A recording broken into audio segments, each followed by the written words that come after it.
Hey, now it's The Rock from 106.1 KISS FM alongside my broadcast colleague, Eric Cornish here from WKDQ. After a long hiatus, we are back after the holidays here with another Enhancement talent. And boy, have people been talking. Yeah, I feel like there is one big news story to talk about. Yeah, it seems like the podcasts are taking center stage, after they already had announced that Vince McMahon would be coming on with Austin on the network. Then out of nowhere comes this surprise from Colt Cabana, the Art of Wrestling podcast, which I do listen to on a regular basis. And his best friend, CM Punk, shows up to finally speak on his grievances, I guess you should say. I consider myself I'm a first timer when it comes to Colt's podcast, and up until recently, I have not listened to any real wrestling podcasts. I've sampled a few of Jericho's, and I consider myself kind of a fan of Austin's. I think Austin does a good job. So I've heard most of Colt's interview with CM Punk. This is a show you listen to kind of regularly? Yeah, I would say regularly, semi-regularly. It depends if I see somebody that catches my eye, especially. And it's not always the high-profile guys because he's interviewed a lot of guys that I know personally. So that's kind of been fun, too. But I will say on this, this was the perfect outlet for CM Punk to finally do this. If he was ever going to do it, these guys are buddies. You know they're buddies. And CM Punk says right off the bat he's not going to take the big money and go to somebody like Rob Feinstein or whoever it may be. Sure. He's going to go to his buddy and he's going to let everybody know exactly what he's thinking. And that was a good move. I respect him for that. And makes it easier to take something like this seriously. Absolutely.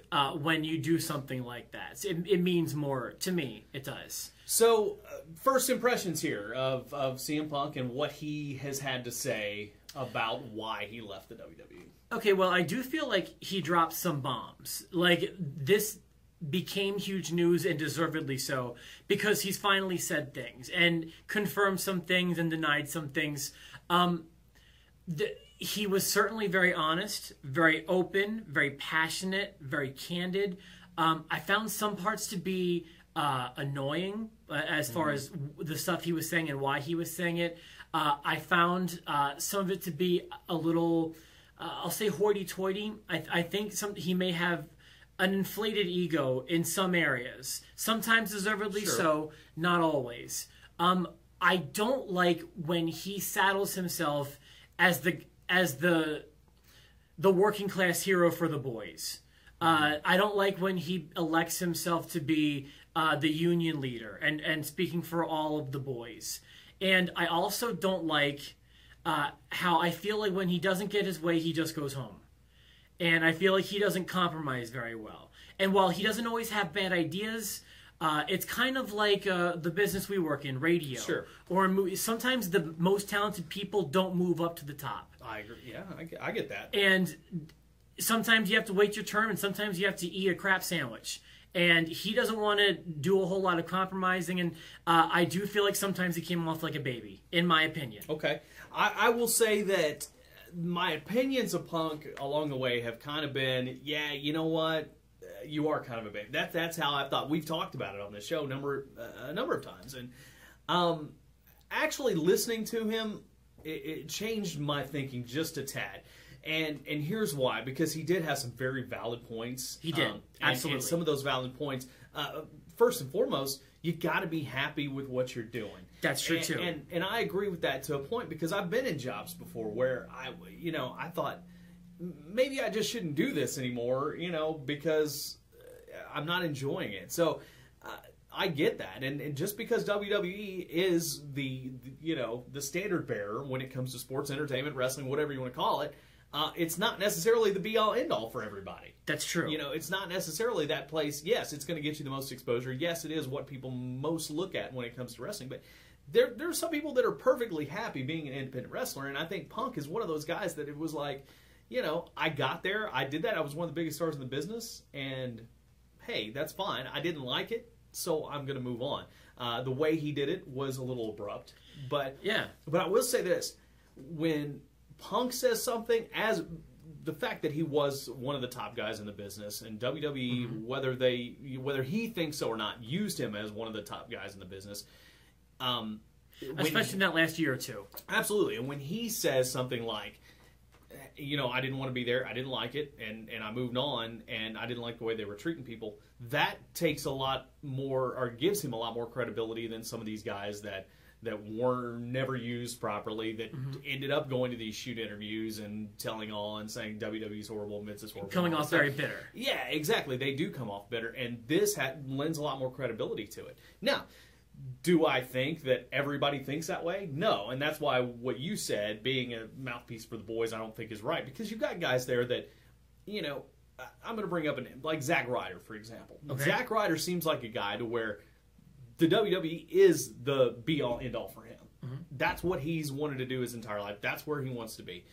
He wants to be on top. He's trying to make a name for himself, but if he doesn't get that, I think he's okay playing the role he's playing. Sure. Santino Marella is another guy like that. I feel like that he's going to do his own thing on the side, but Santino, he knows he's not going to be a top star in WWE, but he's going to play his part the best he can because WWE is the place he wants to be. It is the be-all, end-all. Right, and there's nothing wrong with that. So you can't, as CM Punk, you can't speak for those guys who do want to do that and who do want to play that role and take all the crap that WWE loads on you, as Punk explains. Yeah.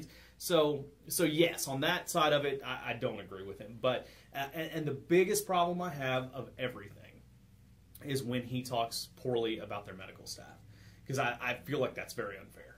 Okay, go ahead. Well, I mean, anybody deserves a second opinion if you have medical issues. If you're really concerned about something, you get a second opinion. Right. Yeah, I'm with you there. But at the same time, I think the WWE's medical staff has, the fact that they have one now and they have a doctor on site, which they didn't for so many years, I think they are really looking out for the health of all of their wrestlers, and I think they've proven that time and time again. Maybe even selfishly, but I agree with you. It may be to self-serve, to cover their butts, but I do believe that one is in place. So I feel like that's unfair to say that, Dr. Chris Heyman is not doing his job, or that they're trying to keep Punk out there when he's really hurt or whatever. I don't agree with that. I'm not there, but yeah. I don't think WWE would intentionally, especially being, the thing that he argues about so much is they're a publicly traded company and they're always trying to, look after their interests. That's one of those things that I think that they're... But this is what gets headlines, though. This is what, TMZ will pick up on. Top Star says WWE medical staff urges him to compete while injured and stuff like that. So with that part, what do you think about what he said about Ryback? I thought that was a little unfair too, to be honest with you. But it rubbed me the wrong way a little. But if that's the way he feels genuinely, then go ahead and say it. Yeah. But it's going to have a ripple effect on Ryback big time. Well, and they, whether you're in the Indies or whether you're in WWE, you're going to have guys that clash in personality, that don't like the way another guy works, and that happens. I've seen it happen. I've seen it come to blows many times. Yeah, but. That's just one of those things that's a personal issue, and but that's the way he feels, and that's the way he feels. My overall thoughts were Punk has a very good mind for this business and a deep appreciation for it. He wants to go to the top, to Vince or to Triple H, and he wants to get everything, whether it be ideas, whether it be storyline stuff, work stuff, out of work stuff. He wants everything. Nobody gets everything from Vince. Hulk didn't get everything from Vince. Right. I doubt Cena does. And so you're their employee. They tell you who you work with. If you don't want to work with Triple H, it's like I say you have to suck it up for a second. You do it. He makes it seem like he wants no big thing. He wants to book the WrestleMania main event. Yeah. That's the most important match of the year, and that's a big thing if you ask me, and that's Vince's decision. It's Vince's baby. Exactly. If you have a lower match on the card, you deal with it. And to me, it tarnishes his own legacy. I used to regard him as one of the best in the world, which his T-shirt used to say. I feel like walking away right now, I feel like he's the biggest baby in the world. Well, and that's the thing. Like I said, WWE may not be the be-all, end-all for everybody, but at the same time, you cannot be the best in the world if you're not with that machine, and that's my personal opinion. I agree with that. Because Daniel Bryan was regarded that for a long time, and nobody ever thought he'd make it there, but said he's the best out there. I'm sorry, you're not going to be the best in the world without that machine, but that's okay. You can still be the best independent wrestler out there if that's what you choose to be too. And Punk could be that. But you know how I feel about Kurt Angle's work, and he's someone that I followed over to TNA, but to me it didn't matter. It didn't matter what he did if it wasn't in WWE. Yeah, and that may change someday, but right now it's not. That's not the case. So anyway, and of course last night Vince McMahon with Steve Austin on the network live after Raw. Unfortunately, I saw a lot of Raw. Too late for me to stay up for a podcast. I stayed up late for this, and I was impressed with the candid remarks, the answers. I mean, it was if you follow, and you said you do the Stone Cold's podcast. It was exactly like it would have been on a podcast. It was as open and candid as it was, even though it was on the WWE Network. Vince responded to Punk, the Punk situation. He didn't go deep into it, but he did apologize to Punk, and he apologized basically for sending him his release papers on his wedding day.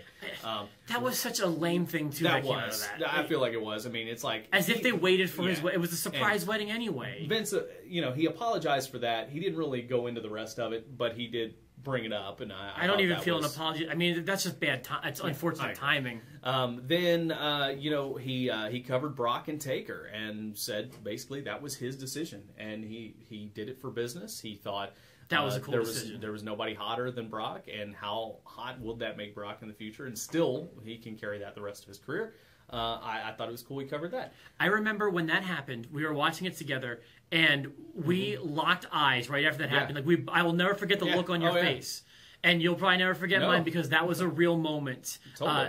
A true surprise that you don't get anymore in wrestling. Yeah, absolutely. And so I thought it was cool that he covered that, and he covered how he made the decision, and just said it was and Undertaker was along for the ride to help whoever was going to be in that role. So I thought that was cool. And also Austin asked him about Randy Savage point blank. Said, will Randy Savage go in the Hall of Fame? And Vince, without hesitation, said yes.